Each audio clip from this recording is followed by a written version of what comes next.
নমস্কার, আশা করি সবাই ভালো আছেন। তো আজকে আমি আতপ চাল দিয়ে তিল পিঠা বানাবো।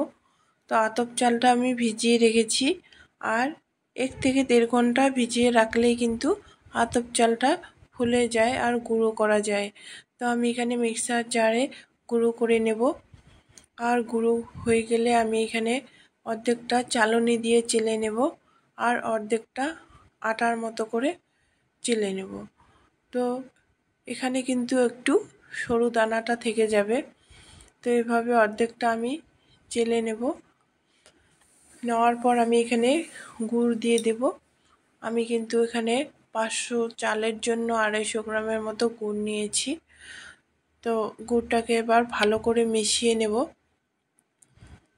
আগে মোটা দানাটার সঙ্গে মিশিয়ে নেব, তারপর আটার মতো গুঁড়োটা দিয়ে দেব।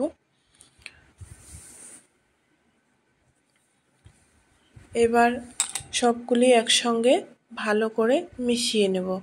আমি এখানে ডোটা বেশি পাতলাও করব না, আর বেশি মোটাও করব না।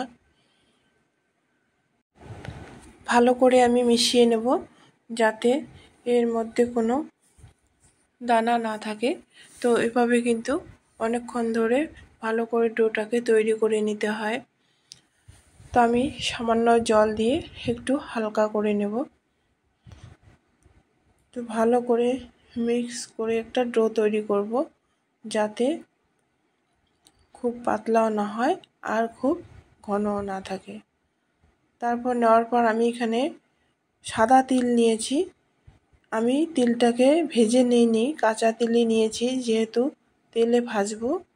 তো আমি এইভাবে ডোটা নিয়ে এভাবে তিল দিয়ে আমি গরম তেলে দিয়ে দেব, আর উপর দিকে আরও কয়েকটা তিল আমি ছড়িয়ে দেব।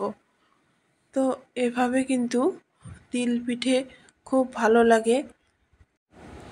আমরা সাধারণত তিল, গুড় আর আদা দিয়ে একটা পুর তৈরি করে মাঝখানে দিয়েই আমরা খেয়ে থাকি, কিন্তু এইভাবে কখনো ট্রাই করিনি। কিন্তু এইভাবে যখন আমি ট্রাই করি, খুব ভালো লাগে। তো এইভাবে আপনাদের সঙ্গে শেয়ার করছি। আপনারাও চাইলে এভাবে একদিন ট্রাই করে দেখতে পারেন।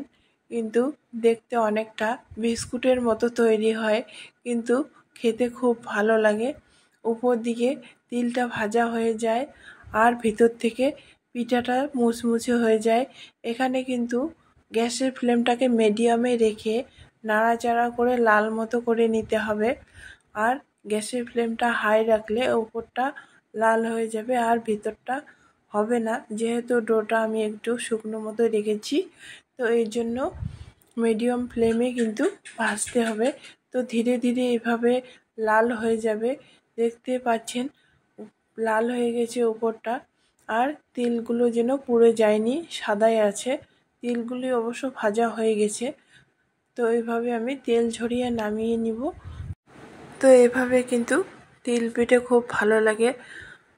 তো সবসময় তো গুড় হিসেবে ব্যবহার করে খাওয়া হয়। তো এভাবে বানিয়ে দেখবেন, আপনাদেরও ভালো লাগবে। তো আজকের এই রেসিপিটি আপনাদের কেমন লাগলো? ভালো লাগলে একটা লাইক দেবেন, আর চ্যানেলটিতে নতুন হলে সাবস্ক্রাইব করে দেবেন।